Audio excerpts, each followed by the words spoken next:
everyone. We are here today to talk about going back to work after this long lockdown.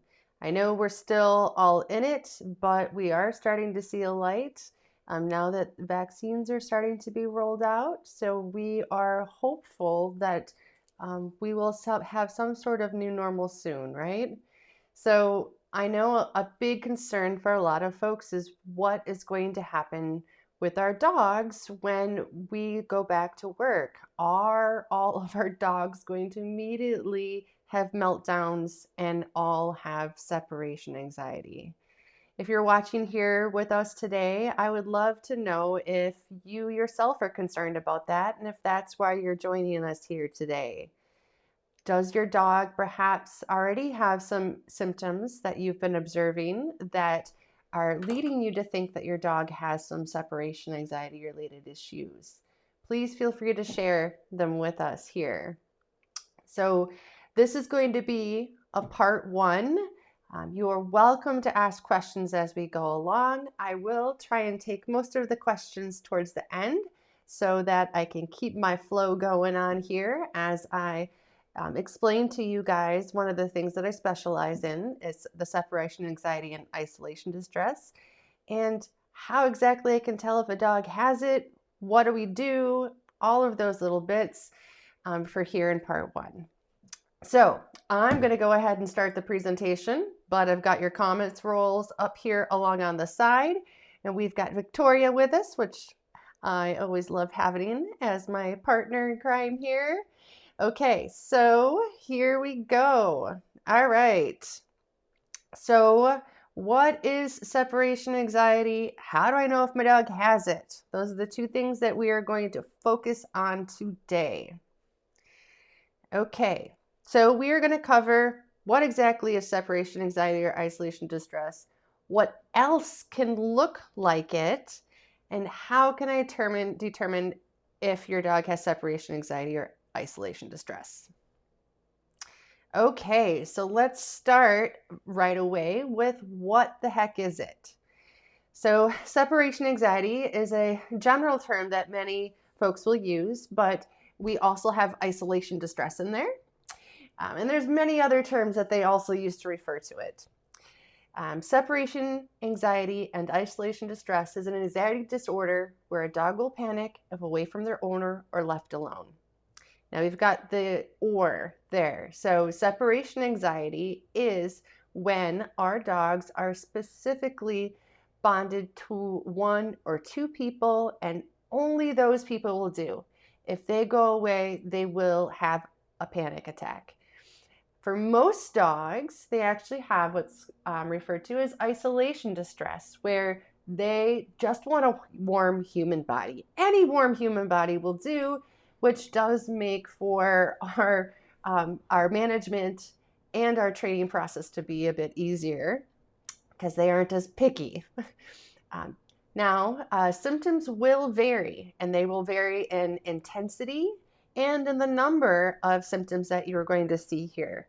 Just because there is a list doesn't mean your dog has to check every single one of them in order for them to have separation anxiety.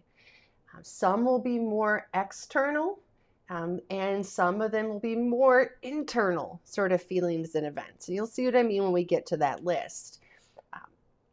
Okay. Hello, Lori. Hello, Catherine. Hi, Mom. Okay, so here is our big list of symptoms. And there can be more. This is just a list. And remember, as I just said earlier, is that your dog does not need to display all of these in order for them to be qualified as having separation anxiety or isolation distress. So aggression, yes, we can see this with dogs. You can see dogs not allowing their owners to leave the home. It's not very common, but it is something that can happen. Anorexia, meaning you leave your dog with food rewards or a full bowl of their food. When you leave, you come back, it's still full. Their dog has no desire to eat that food because they are too busy being worried about you being gone. barking, destruction of environment. So I'm talking like windowsills, door frames, that sort of thing. Drooling, excessive shedding, excessive water consumption, typically, especially when you get back. But you can have them do it also while you're gone. Escapism, so them trying to get out those doors and windows. We've had dogs with separation anxiety actually break windows and jump off of second floor houses levels. So it's that much of a panic that your dog is in. Howling, house trained accidents in an otherwise house trained dog. They're extra hypervigilant of their owner and shadow them when their owners are home. Pacing, panting, scratching or pawing at those exit points, self-harm, whining, and vomiting. Now, you'll see from this list that, sometimes our dogs do these things and it doesn't have anything to do with separation anxiety, like barking, right? Sometimes our dogs bark. Sometimes they shed, but it's about the context. When is this happening? So the next point I like to cover is why. Why do dogs develop separation anxiety or isolation distress? And I think understanding, one, that we honestly and truly do not know the full answer to why our dogs develop this, but there is a list of commonalities. We know that that changes of household members can cause or have our dogs end up with separation anxiety because of that big change, be it household members, be it losing a companion, a canine companion, or a family member. Somebody goes off to college. We've got change in residence. So that could mean you moving to a new home with your dog, or your dog moving to a new home of their own. Genetic predisposition. This seems to be the one that is getting the most attention right now. This genetic predisposition, we actually have some different research studies coming out with how dogs get fear, and it seems to be genetically predisposed. And separation anxiety is fear, is it not? Right? Early life environment. So the things that they experienced, positive or didn't experience, or negative for that matter. Noise phobia. If a dog has noise sensitivity or phobia, it tends to be related with separation anxiety, where they kind of happen both. So if you can think of a dog that was sensitive towards a noise, and they find it scary and threatening, and that they're alone at that time that big noise happens, then they can start to feel anxious about being alone. Their old age or pain onset. Sometimes we can start to see them not being comfortable or being alone with that. A sudden long presence or absence. So that's what we've got going on right now, which is why everybody's worried about their dogs getting separation anxiety. A traumatic event. So if a traumatic event occurred while they were home alone, such as a storm and a tree limb fell down and broke the windows, something like that, or even something less traumatic. For example, like a fire alarm going off, but there was no fire. And that could also be mingled in there with the noise phobia or sensitivity. So, and honest truth, we're not exactly sure why dogs develop separation anxiety or isolation distress, but we do know how to work on helping them to feel better. So what else could it be? So as I was going through that list of things that our dogs can do when they are home alone and they're anxious or panicking, there could also be something else, right? It could be that they are just plain old bored. They're just not getting enough exercise, and that being mental and physical. Especially right now during the winter time, it can be a little bit more difficult for us to get that physical exercise for our dogs. And so that mental exercise is just as important. It could be that they have crate or confinement anxiety. I'd have to say that from my experience with all of my clients, that's a really big one, that crate or confinement anxiety. But it can also be frustration. So frustration that they didn't get to go with you, or they can see dogs and people outside and they're trying to get out there to go join the fray. Another example could be the incomplete house training. So we know that they can have accidents when you're gone, but it could be that they're just not fully house trained yet. Or they could have a medical issue, such as the pain that I had mentioned before, dogs with seizures, things like that are maybe occurring when you're not home to know what's going on. So there are different things that we would want to cover to make sure to rule out, in addition to us looking at if your dog has separation anxiety or not. Okay, so how do you know which one? So that's the big one, right? That's why we're here. So you know by observing your dog's body language. So learning what your dog is saying by observing their body language is a very important skill to have.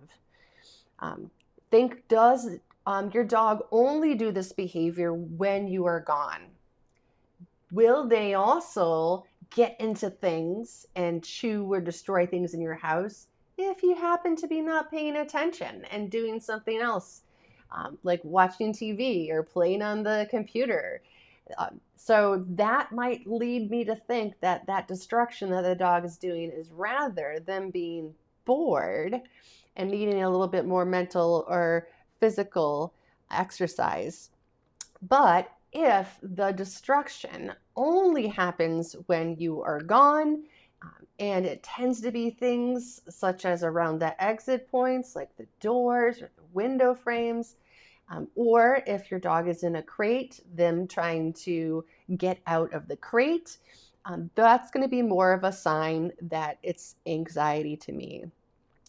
A good rule of thumb is to use the words that I've got here below that say frantic, persistent, and relentless.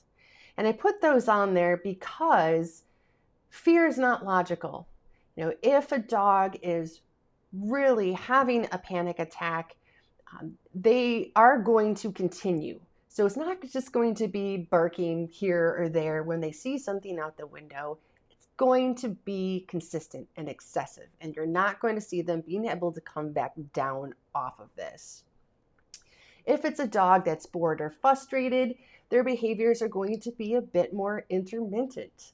They're going to be triggered by the stimuli that are outside in the windows or the things that they're hearing. They will typically end up giving up because they will realize they are not achieving anything and move on to something else. So that would be kind of a good rule of thumb, is while you're watching your dog, are they frantic? Are they persistent and just relentless at the things that they are doing? That's going to help you to say, yeah, okay, what I'm seeing here is anxiety, or what I'm seeing here, I think, is just my dog frustrated. Okay, so here's a little bit more of a description of what you would see when you are watching your dog alone. And we're going to talk about how you're going to be watching them alone. Ideally, what we're looking for is we're looking for them to be comfortable, relaxed, and maybe a little bored. So resting in a sit or a down. If they're in their down, they've got their weight on one side of their hip, maybe their back leg kicked out, like a little kickstand, as I like to call it. They're stretched and relaxed. They could be entertaining themselves by playing with some of the toys that are there, finding some of the different food items if you've left those around, grooming themselves, maybe going and checking out the windows, as I like to call the doggy TV, um, staying around where you left, that's totally fine. And then when you do return, happy to greet you, but they just move on to what they were doing. They're not overly greeting you intense. They're just like, hey, what's up? Glad you're back. We don't expect our dogs to be zombies when we're gone. So, they move around. They're going to engage with things. That's what we're looking for. A sign to me that a dog is mostly comfortable, maybe starting to get a little uncomfortable, is going to be when they're toggling between that relaxed bored state to then starting to see some intermittent stress. Stress signals that I'm going to see are going to be some pacing, occasional sniffing, or maybe a paw or two here at the door. They pause from that occasional pacing and maybe yawn, give off a light whine, are a little bit on the hypervigilant side, meaning they hear a noise, their head quickly snaps to the location of that noise, or ooh, maybe it's mom or dad coming home. But again, it's intermittent, and we're still seeing some of that relaxed body language mixed in. So I start to get worried here if the pace starts to pick up.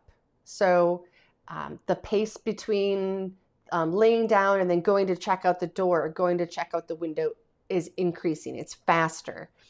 If those head snaps to the noise or the sounds that they think that they're hearing of you returning are just that much more tense or faster. There is less pauses between them being relaxed and laying down or sitting, and then giving it up and going to check things out again, that you could just be back again. So a little bit of yellow is fine, but if it starts to get so that it's quicker paced, when we're seeing less of that relaxed and more of the not relaxed, and then heading into this, what I would call my red light, where they start barking or howling, especially without breaks. They are actively seeking you, going in and out and through the different rooms. Their movements are very fast, panting. And then when you do get home, they're overly happy to see you on your return, almost like they're desperate, kind of clinging to you and jumping up, and they have a hard time settling back in. So again, this is that frantic, persistent, and relentless sort of behaviors that we are looking at that are going to say to me, yes, this dog is not comfortable at all. Okay, so how are you going to watch all that? How do we see it? Haha, tech to the rescue. So I have been doing remote sessions for a very long time before this silly pandemic happened. So I've been using cameras, I've been using Zoom, I've been using FaceTime, all of these different tech things.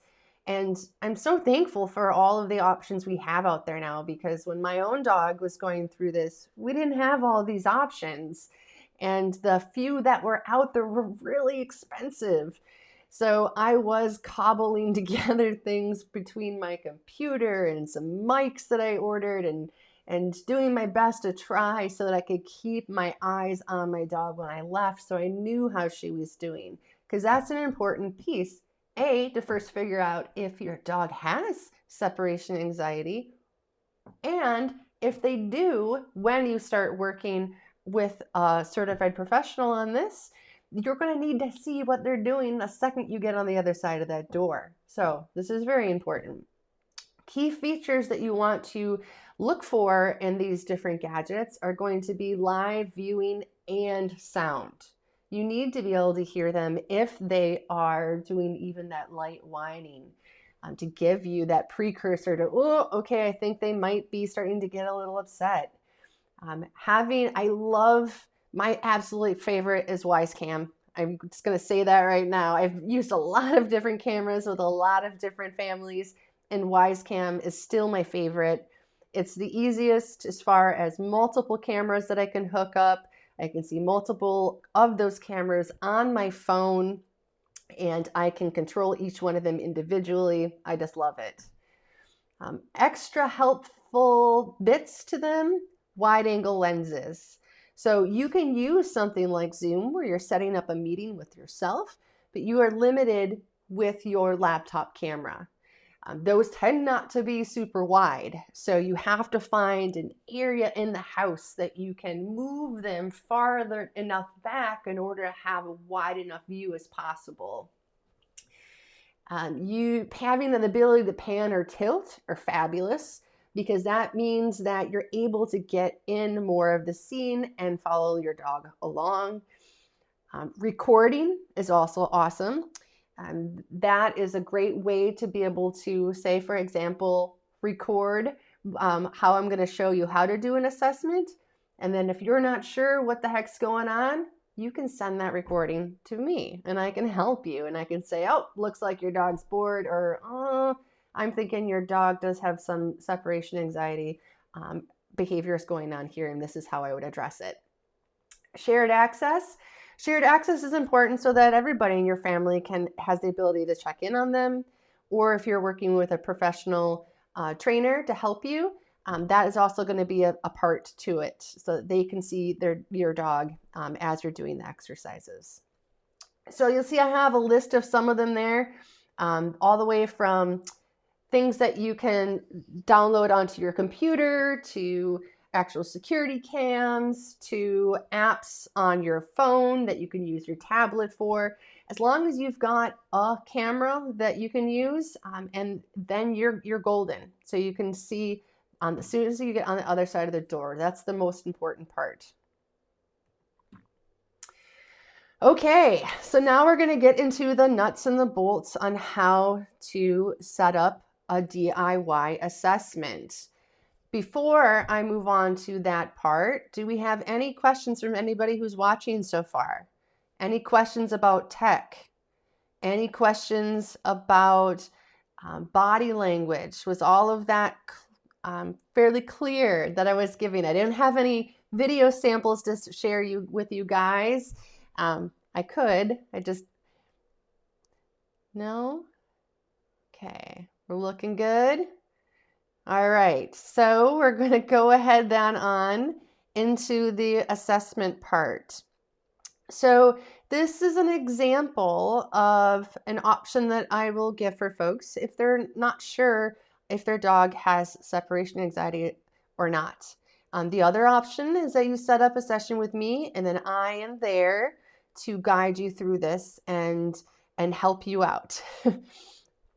So you're going to want to first set up your tech. So the tech that I was just talking about on the previous page, all of these different options that you're looking for.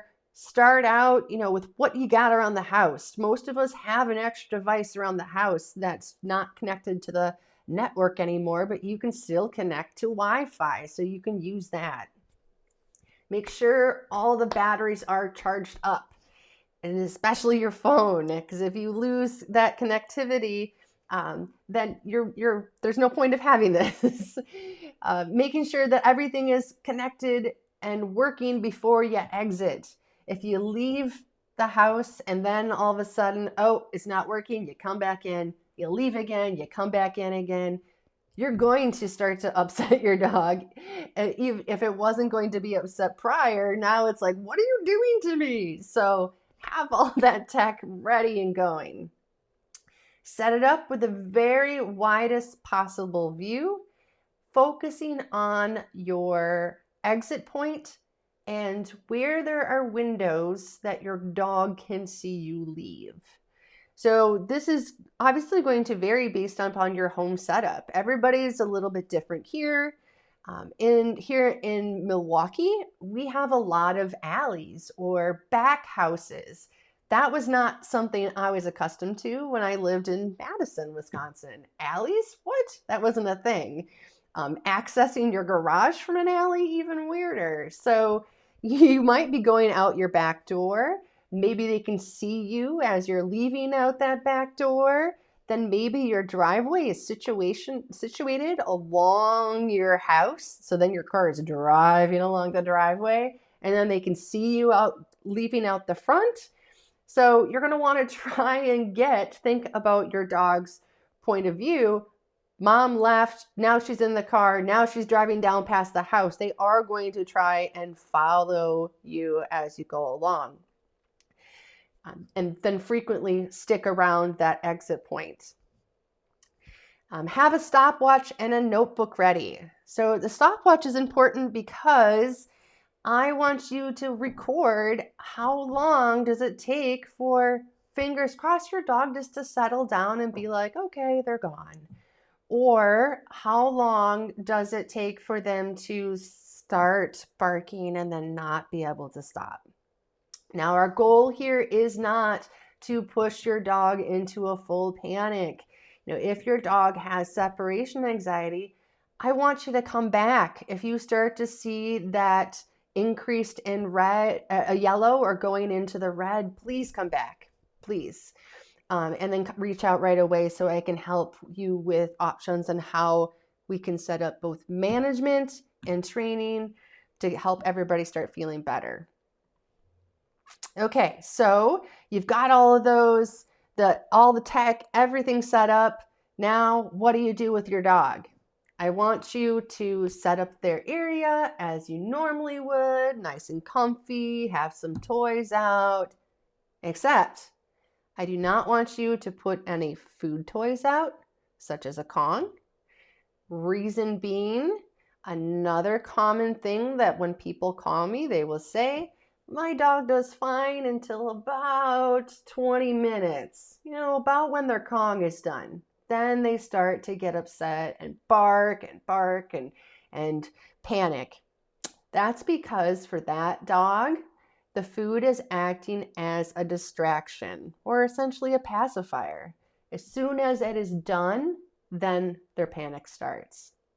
And of course, you've got those dogs that have anorexia and just won't engage with it anyways. So no food, toys, because that's just going to act as a distraction and it's just going to take that much longer for you to have to wait out in your car while you're doing this assessment. You have to wait until the dog finishes that food item. Okay, and then the second point, which is why I've got the person going, eek, is no crate or confinement area. I know this can be scary, especially if your dog has done damage to your home in the past. But remember, this is a scheduled assessment you are doing. You are going to be in your car and a block away, and you're going to have eyes on your dog the entire time. So if they start to get so upset in such a panic that they are starting to claw at the door or the window frames or anything that is a hint that that's what they could be going towards, you're going to come back. The reason I want you to not use a crate or a confinement area is because we want to take out that element that your dog could have confinement or crate anxiety. Many dogs, including one this week that I was so happy to tell them that your dog does not have separation anxiety. They were leaving their dog in the crate because they wanted to make sure he wasn't getting into trouble because he's a young guy. Well, guess what? He panicked when he was in his crate. When we did the assessment and he was free out in the house, he was able to lay down, check out the window, go back over to his toys and lay down again. He was able to relax. So that is going to give you an immediate answer as to if it's crate or confinement anxiety or not. And again, this is going to be short, so you do not have to worry about damage occurring. Questions about that, either one, the food, toys, or the crate or confinement area, please ask. This is a big one because I want you guys who are worried about this, I want you to be doing these self-assessments and I want you to ask us questions so you can be ready to do this. So I'm just going to pause for a little bit and I'm going to talk about maybe a few reasons besides the possible distractions of why people might say, oh, I don't know if I can leave them out of the crate or the confinement area. One would be puppies. Puppies, they're not fully trained, house trained yet or chew trained yet. and folks are concerned that their puppy is going to go potty everywhere. Again, this one's an assessment. We can come up with some nice different ways for house training and shoe training management with your puppies. Also, if we define that your puppy has separation anxiety, and yes, puppies can have separation anxiety, then we're going to figure out different ways to make your little missions shorter for them and easier, and making sure those bladders are empty before you're doing your going away time. Other reasons I have had, and this would include me when I was working on my own dog separation anxiety. At the time, there were 4 dogs at the house, and I did not want to have 4 dogs loose in the house. And especially because 2 of them came from a different household, and I am a prevention first kind of gal, and I'd preferred nobody to have any little scuffles while I was potentially gone. So for Mary Lou, I was able to confine her to the downstairs area, while the other 2 dogs had 1 bedroom upstairs, which they lived in the same household for years, and they were good at being confined to that bedroom. And then Ed, who's still with me, he also had his own little space, and he had to be away from Mary because he would get into things and had 2, not 1, but 2 obstruction surgeries for chewing things. So I did not want him to have surgery again. So Mary Lou, while she was technically confined, she was confined to the whole first floor of the house. There was just a gate up across the stairs, and that made her happy. I can tell you, I did try the crate with her, and she would happily go in it, but she would not be happy the second I closed that door and walked out of the room. Instant panic attack. And in fact, she broke 3 of her teeth getting out of one of those crates. So that was no longer an option for us after I was like, okay, it's not about getting an indestructible crate. It wasn't about crate training her. It was about making her feel better about being left alone. Okay, so I don't see any questions about crates coming up or food toys. So let's go on. Okay, so we've got camera set up. We have your dog set up. Now we're getting ready to leave. So I want you to go through all of the motions as if you are really going to leave for an errand or go for work.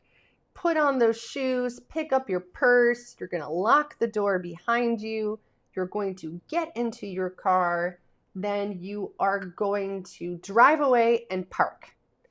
And I like to say, point yourself back towards the house so you can come back super fly fast. And I missed a part. When you exit and you close that door, that's when I want you to start that stopwatch. Because in your dog's mind, in their point of view, that is when the clock starts. As soon as you close that door behind you, their alone time starts then. Then I'm going to have you observe and record. So that's where you're going to want to be watching for those different body language signals and cues. Did your dog go and sniff at the door? Did they go peer out the window? Did they then go to the bedroom to look for you? Well, couldn't find you. They went and found their doggy bed and they laid down. That is ideal world. That's what we're looking for. We're looking for them just to look about, be a little like, where are they? Okay, I guess I'll just chill out. Are they barking? Is that barking constant? Are there very few pauses in it? Is the barking intermittent? When they bark, are they looking out the window? Maybe they were watching somebody go by the window versus immediately barking the second that door closes behind. So we're looking for details. What exactly does your dog do? Now, Typically, I will say the max that we're going to need here to figure out if your dog has separation anxiety or isolation distress is about 20 minutes. I will say that it is rare that I need that 20 minutes when a dog has separation anxiety. You're going to see it pretty pronto. Like sometimes people can barely get to their car before their dogs are howling and jumping and body slamming themselves against that door. I'm going to call them back. I am not going to induce a full panic in a dog just to see what happens. That's not the goal. That's just adding to the panic basket. Every time my parents leave, I panic and I feel horrible. So I don't want that. I do not want to add to that, not on my watch. So I'm going to call people back. So you too, if you see that your dog immediately goes into that frantic mode, come back. There's no point in you actually physically driving away and then waiting to see if your dog comes off of that. Okay. So that's what we're looking for. Okay, then the results. Is there a clear red, yellow, or green light for your dog? So that's what we're looking for now. You guys are going to do these assessments. You're going to have taken your notes, recorded them if you are able, so that if you're like, oh, I just don't know, I need a second set of eyes, you can share it with us. We can help out. Maybe we could even highlight it, a portion of it on our next part 2 when we talk about what the next steps would be for your dog if they have separation anxiety or don't, how to make sure we can stave off it. If you had one of those that were kind of in between, were they a little yellow but mostly green? How can we make sure they stay green? We're going to go through all of that with part 2. And that's just, and we're also going to go through myths, and boy, are there many out there. There's always a ton out there in dog training, from putting them in an indestructible crate to a herbal supplement. An herbal supplement is not going to touch a dog with panic disorders, just like it's not going to help you. Like if you're having a migraine and somebody says, put lavender on your temples, if you've ever had a migraine, you're going to just laugh at them. So same. So we'll talk about that during our next session. Okay. Any questions here about the stuff that we covered about what separation anxiety is, how to do an assessment to see if your dog is giving off any of those body language signals that they are uncomfortable when you leave them, and the tech that you need to do these assessments. No. Okay. Good. All right. So next week, then I want to share is our interview with Renee Erdman of Bravo Dog. And she is going to talk with us about the links between emotional health and behavior. I always say everybody knows medical health, but they don't really think about emotional health for our dogs. And that's important, just as it is for us to have happy and relaxed dogs.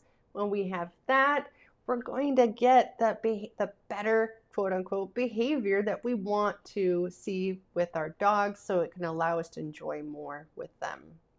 So I hope you join us for next Monday. It's our next Monday Q&A with Renee Erdman of Bravo Dog.